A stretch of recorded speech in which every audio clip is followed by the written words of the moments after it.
अखिल भूमंडलीय सर्व शिरोमणि मुनि समाज के संस्थापक आदि मुनीश्वर योगेश्वर सदगुरुदेव शिव मुनि महाराज की जय।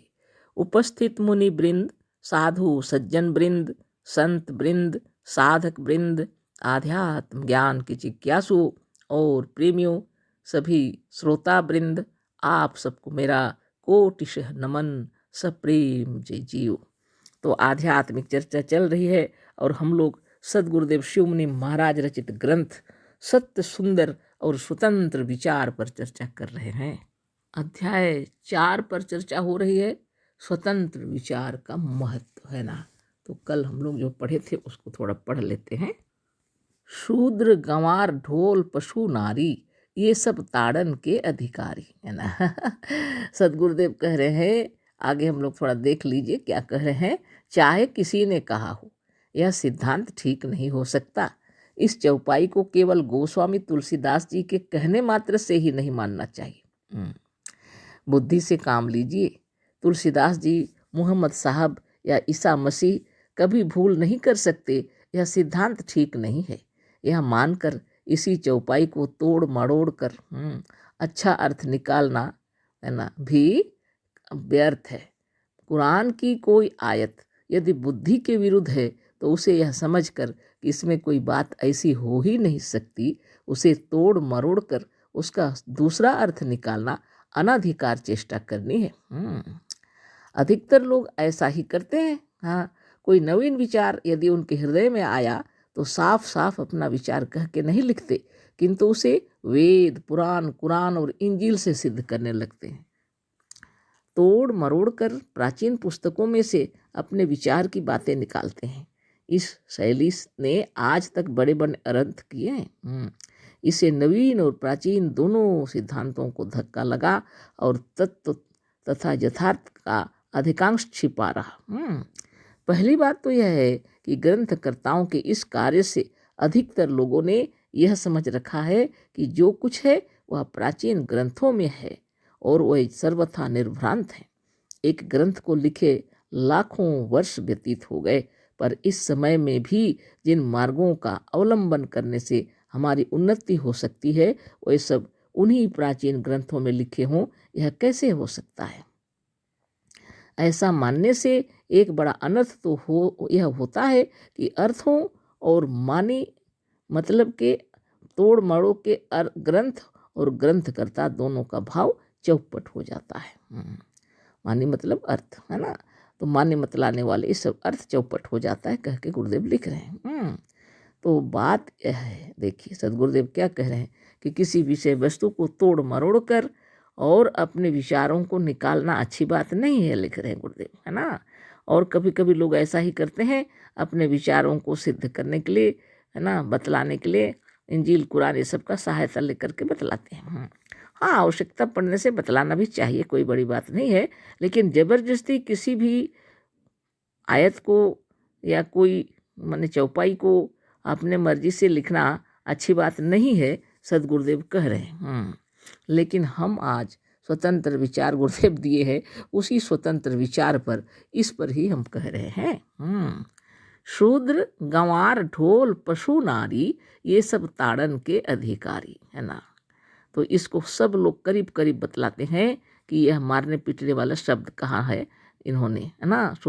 शूद्र गंवार ढोल पशु नारी ये जो हैं, ये जो लोग हैं, शूद्र हैं, गंवार है, ढोल है, पशु है और नारी, इन सबको मारपीट करना चाहिए कहते हैं। तभी वो सही रास्ते पर आएंगे।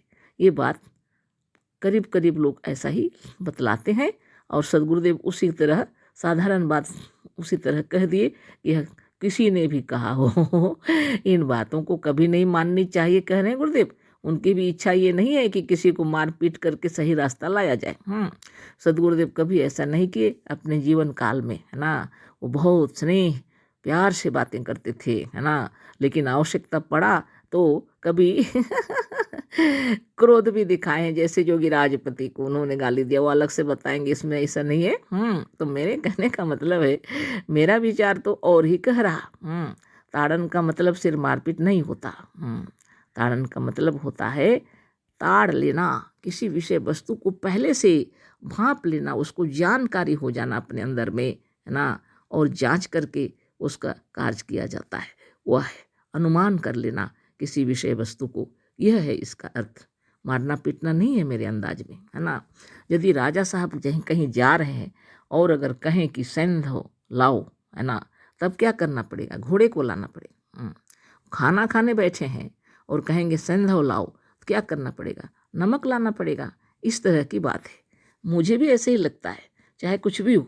आप क्या सोच रहे हैं मुझे नहीं मालूम, पर मेरा विचार है तुलसीदास जी ने ऐसा कभी नहीं कहा होगा कि औरत को मारपीट किया जाए, है ना, क्योंकि वो तो अपनी पत्नी को बहुत प्रेम करते थे और उन्हीं से उनको परम ज्ञान भी हुआ, है ना। वो भले ही वहाँ से लौट के आ गए, लेकिन भगवान के विचारों में तल्लीन हो गए। और सच पूछे तो पूरे रामायण में जिसका वर्णन किया हुआ है वह अपने अंतरात्मा का वर्णन किए हैं, सदगुरुदेव की तरह ही, है ना। और नाम भी लिया है रामचरितमानस। अपने मन के अंदर में भगवान राम के विचार के उनके हृदय में जो उठे हैं उसी को उन्होंने लिखा है, उनके चरित्र को लिखा है, भगवान राम के चरित्र को लिखा है ना। आप भी आश्चर्यचकित हो जाएंगे भगवान राम के चरित्र को जब पढ़ेंगे ना, तो आपको लगेगा अपने घर की बातें हो रही हैं, अपनी बातें हो रही हैं। इसीलिए जब इसका जो सीरियल क्या फिल्म बनाया गया था, है ना, चल रहा था सीरियल के रूप में, तो लोगों की भीड़ लग जाती थी, है ना। हम भी एक बार रांची जा रहे थे और ट्रेन से जा रहे थे हम लोग, है ना। उस समय साधारण था, नज़दीक है बोल के हम लोग बिना रिजर्वेशन वाली साधारण ट्रेन से भी जाते। गाड़ी रुक जाती थी। आप सोच लीजिए, जब वह सीरियल का टाइम होता था गाड़ी रुक जाती थी पैसेंजर ट्रेन, और लोग देख लेते थे 1 घंटा जैसा, तब जाते थे फिर आगे। सोच लीजिए हाँ कितनी बड़ी बात होती थी।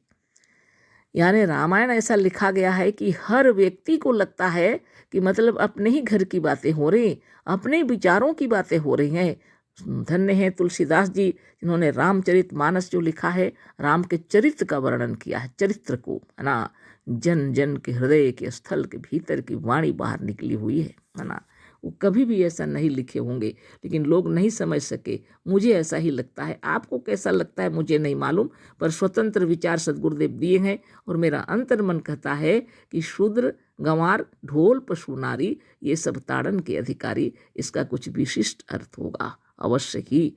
चाहे गुरुदेव लिखें कि तोड़ मरोड़ कर किसी चीज का अर्थ निकाल कर उसे सही करना नहीं चाहिए, बिल्कुल गलत सिद्धांत है। लेकिन फिर भी हम कह रहे हैं शूद्र का रामायण में जो वर्णन किया है वह शूद्र ऐसा नहीं है जो आज लोग समझते हैं। जात भेद में जो नीचे बताए जाते हैं उसको आज शूद्र कहा जा रहा है। रामायण में ऐसी बात नहीं है, जात भेद वाली बात वहाँ नहीं है। शूद्र बालक को कहते हैं, है ना, जिसका जनेऊ नहीं हुआ है वो शूद्र है। गंवार भी उसी को नहीं कहते जो गाँव में रहते हैं, गंवार उसको कहते हैं जो वास्तव में उसका बुद्धि उतना कार्य है कम है, जो ज़्यादा सोच नहीं समझ पाते, ऐसे को गंवार कहते हैं। ढोल तो बजाया जाता है, ढोल नगाड़ा हम लोग बोलते हैं। और पशु तो सबको पता ही है, पशु हैं ही। और नारी तो स्त्री जाति को कहा जाता है।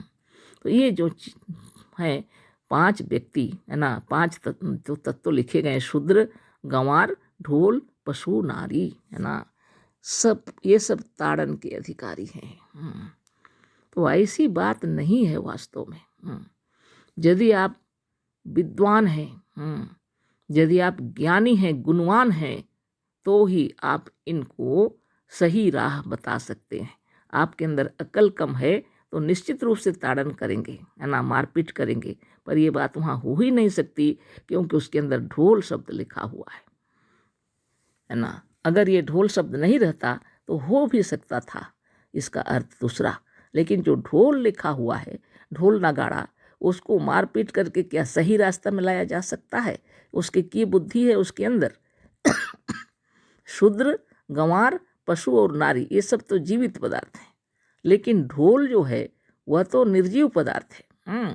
तो इसके अंदर में ताड़न के शब्द कुछ अलग ही अर्थ दे रहे हैं, है ना। शूद्र का मतलब होता है बालक, जिसको सुंदर विचार के साथ अपने वश में किया जा सकता है। उनकी हर बात को समझना पड़ता है। माँ एक नन्हे से बालक को जो नवजात है उसको भी समझती है, उसके हर स्पर्श को समझती है, वो अनुमान उसके हृदय में एक माने संवेदनशील धारणा है। ताड़न शब्द है ना, संवेदना उसको कहते हैं, अंतरात्मा से निकलती है यह। और जो योगी लोग होते हैं उसके हृदय में ये उत्पन्न होता है। सब कोई थोड़ी समझ पाएंगे इतनी सारी बातें। तो बालक को उसी तरह प्यार देना पड़ता है जैसे माँ अपने बच्चे को समझती है, पिता अपने बच्चे को समझते हैं। हाँ, बड़े होने से पिताजी उसको सही रास्ता निकालने के लिए थोड़ा क्रोध का प्रदर्शन करते हैं, वो अलग बात है।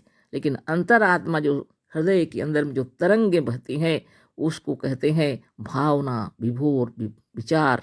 वो अंतरात्मा है ना, भाव विभोर होने वाली संवेदनशील तत्व है ना, उसी के तत्व से उसको सुधारा जा सकता है। छोटे बालक को है ना मारपीट करके उसको नहीं सुधारा जा सकता है। उसको मारपीट करेंगे तो भविष्य में वो बिगड़ जाएगा, उसका आचार विचार खराब हो जाएगा वास्तव में, है ना।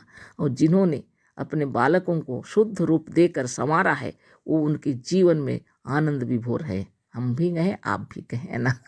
तो कल इस पर फिर से चर्चा होगी, साधारण बात नहीं है। आप भी विचार कीजिए, अवश्य विचार कीजिए। सद्गुरुदेव शिव मुनि महाराज की जय। सप्रेम जय जीव, कोटिशः नमन, अशेष धन्यवाद।